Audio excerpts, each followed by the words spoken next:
जय हिंद सभी साथियों, स्वागत है आपके अपने YouTube channel study with Raghavendra में।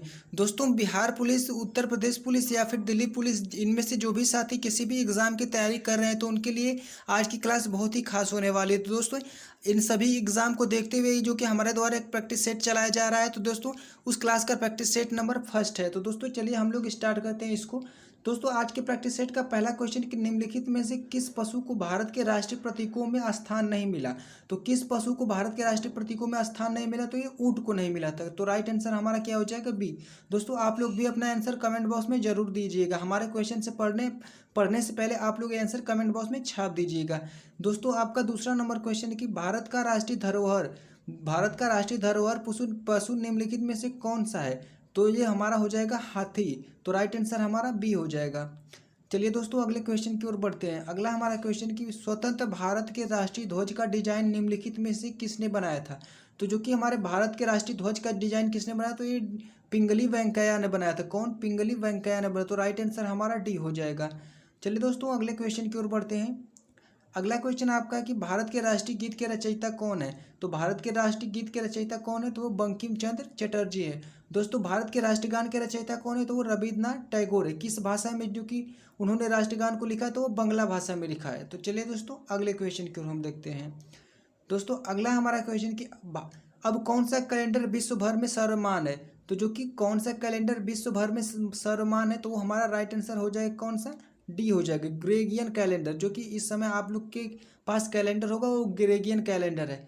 तो चलिए दोस्तों, अगले क्वेश्चन की ओर हम लोग बढ़ते हैं। अगला दोस्तों आपका क्वेश्चन है कि भारत के राष्ट्रीय गान के रचयिता कौन है। तो भारत के राष्ट्रीय गान के रचयिता कौन है, तो वो रविन्द्रनाथ टैगोर जी हैं। दोस्तों, किस भाषा में उन्होंने राष्ट्रीय गान को जो कि रचा है, तो वो बंगला भाषा में किया है। तो चलिए दोस्तों, अगले क्वेश्चन की ओर बढ़ते हैं। दोस्तों, अगला क्वेश्चन कि भारत के राष्ट्रीय ध्वज की लंबाई और चौड़ाई का अनुपात क्या है। भारत के राष्ट्रीय ध्वज की लंबाई और चौड़ाई का अनुपात क्या है। दोस्तों, ये बहुत ही क्वेश्चन कन्फ्यूजन वाला है और दोस्तों बहुत ही लोग इसमें कन्फ्यूज हो जाते हैं। तो दोस्तों, इसलिए आप इसको बहुत ही ध्यान से देखिएगा। तो दोस्तों, जो कि भारत के राष्ट्रीय ध्वज की लंबाई व चौड़ाई का अनुपात होता है 3:2 होता है। क्या, 3:2। दोस्तों, 2:3 भी ऑप्शन में रहता है। तो दोस्तों, आपको ध्यान देना है कि 3:2 को ही मारना है टिक में। चलिए दोस्तों, अगले क्वेश्चन की ओर हम लोग बढ़ते हैं। दोस्तों, अगला आपका क्वेश्चन कि वंदे मातरम किस ग्रंथ से संकलित है। तो वंदे मातरम किस ग्रंथ से संकलित है, तो आपको बताना है। तो ये आनंद मठ से जो कि संकलित है। वंदे मातरम कहाँ से लिया गया, आनंद मठ से लिया गया। चलिए दोस्तों, अगले क्वेश्चन की ओर हम लोग बढ़ते हैं। अगला दोस्तों क्वेश्चन कि भारतीय राष्ट्रीय ध्वज के चक्र में कितनी तीलियां हैं। तो भारतीय राष्ट्रीय ध्वज में कितनी तीलियां हैं, 24 तीलियां हैं। तो इसको भी ध्यान देना है। चलिए दोस्तों, अगले क्वेश्चन की ओर हम लोग बढ़ते हैं। अगला आपका क्वेश्चन है कि भारत का राष्ट्रीय गान जो कि जनगण मन सर्वप्रथम कब और कहाँ गाया गया है। तो सर्वप्रथम वो 1911 जो कि कलकत्ता में गाया गया था। कहाँ, कलकत्ता में गाया गया था। तो इसको भी ध्यान देना है। अगला दोस्तों आपका क्वेश्चन है कि राष्ट्रीय ध्वज के बीच बने धर्म चक्र का रंग कौन सा है। तो राष्ट्रीय चक्र जो कि ध्वज है उसके बीच में बने जो कि धर्म चक्र का रंग कौन सा है, तो वो होता है गहरा नीला। तो राइट आंसर सी होगा। चलिए दोस्तों, अगले क्वेश्चन की ओर बढ़ते हैं। अगला क्वेश्चन है कि हमारा भारत का राष्ट्रीय गीत कौन सा है। तो राष्ट्रीय गीत जो कि कौन सा है, वो हमारा वंदे मातरम, और राष्ट्रीय गान है हमारा जनगण मन अधिनायक। तो दोस्तों, अगर आपको क्लास पसंद आ रही है तो एक बार क्लास को लाइक करेंगे सभी साथी, एक बार चैनल को जरूर सब्सक्राइब कर लीजिएगा ताकि हर रोज़ आप प्रैक्टिस सेट का जो कि नोटिफिकेशन आपके पास पहुँच जाए। अगला दोस्तों आपका क्वेश्चन है कि भारत का राष्ट्रीय गीत वंदे मातरम सर्वप्रथम कब और कहाँ गाया गया। तो भारत का राष्ट्रीय गीत वंदे मातरम सर्वप्रथम कब और कहाँ गाया गया, तो यह 1896 कलकत्ता में गाया गया। कहाँ गाया गया, कलकत्ता में गाया। कब, 1896 ईस्वी में। चलिए दोस्तों, अगले क्वेश्चन की ओर हम लोग बढ़ते हैं। अगला क्वेश्चन कि भारतीय राष्ट्रीय प्रतीक में कितने शेर दिखाई देते हैं। तो भारतीय राष्ट्रीय प्रतीक में कितने शेर दिखाई देते हैं, तो वो 3 शेर दिखाई देते हैं। कितने शेर, 3 शेर दिखाई देते हैं। फिर हम अगला क्वेश्चन की ओर हमारा है दोस्तों कि भारतीय राष्ट्रीय प्रतीक चिन्ह की आधार पट्टी पर अंकित वाक्य सत्यमेव जयते कहाँ से लिया गया। तो सत्यमेव जयते कहाँ से लिया गया, तो ये मुंडकोपनिषद से लिया गया। कहाँ से लिया गया, मुंडकोपनिषद से लिया गया। तो राइट आंसर हमारा डी हो जाएगा। दोस्तों, अगला क्वेश्चन कि भारत का राष्ट्रीय आदर्श वाक्य क्या है। तो भारत का राष्ट्रीय आदर्श वाक्य क्या है, तो ये हमारा हो जाएगा सत्यमेव जयते। तो राइट आंसर हमारा इसमें ए होगा। फिर दोस्तों, अगले क्वेश्चन की ओर हम लोग बढ़ते हैं। अगला आपका क्वेश्चन कि भारत का राष्ट्रीय पंचांग किस पर आधारित है। तो भारत का राष्ट्रीय पंचांग किस पर आधारित है, तो एक शक संवत पर आधारित है। किस पर, शक संवत पर आधारित है। चलिए दोस्तों अगले क्वेश्चन की ओर हम लोग बढ़ते हैं। दोस्तों अगला क्वेश्चन कि 1964 में जवाहरलाल नेहरू मृत्यु के बाद भारत के कार्यवाहक प्रधानमंत्री बने।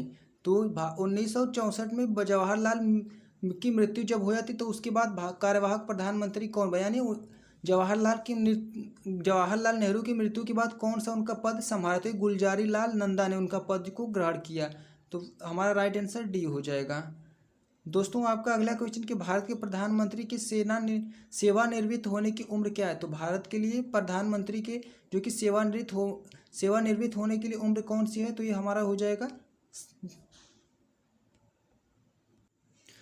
डी नंबर, ऑप्शन डी हो जाएगा। कोई भी सीमा नहीं है जो कि भारत के प्रधानमंत्री आप कितना भी सेवा तक वो कर सकता है, तो इसकी कोई सीमा नहीं है।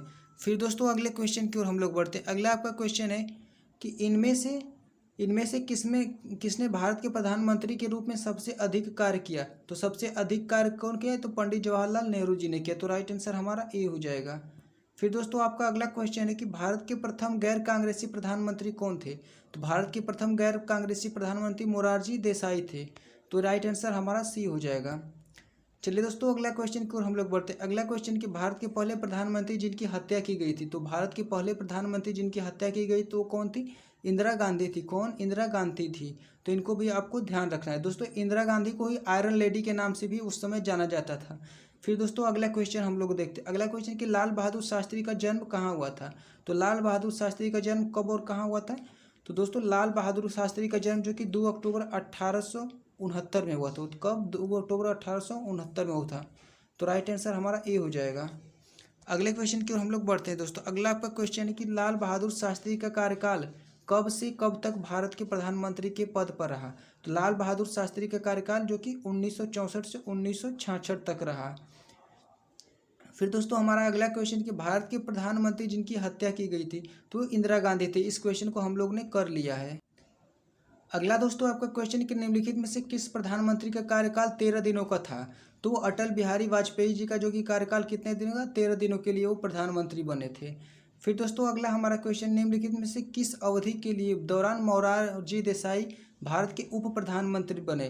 तो वो 1967 से 1969 के बीच में जो कि उप प्रधानमंत्री रहे। फिर दोस्तों अगला हमारा क्वेश्चन है कि पहली बार प्रधानमंत्री पद की शपथ लेते समय इनमें से किसकी आयु सर्वाधिक थी।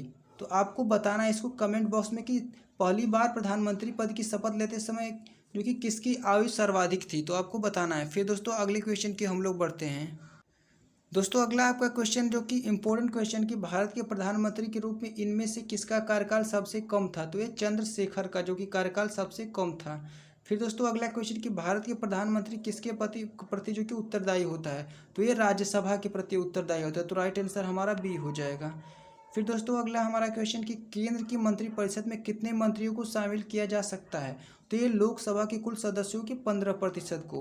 तो राइट आंसर हमारा ए हो जाएगा। फिर दोस्तों अगला क्वेश्चन कि भारत के केंद्रीय मंत्री पद की शपथ से संबंधित प्रावधान कहाँ जो कि किस अनुसूची में किए गए हैं। तो ये हमारा जो कि तीसरी अनुसूची में किए गए हैं। किसमें, तीसरी अनुसूची में। तो राइट आंसर हमारा सी हो जाएगा। अगला दोस्तों आज की क्लास का लास्ट क्वेश्चन कि राष्ट्रीय आपदा प्रबंध प्राधिकरण के अध्यक्ष कौन होते हैं। तो ये प्रधानमंत्री होते हैं। तो राइट आंसर हमारा ए हो जाएगा। दोस्तों वीडियो पसंद आए तो वीडियो को लाइक कर दीजिएगा और जरूर कमेंट बॉक्स में बताइएगा। तो दोस्तों मिलेंगे कल नेक्स्ट जो कि प्रैक्टिस सेट में। तब तक के लिए सभी साथियों को जय हिंद।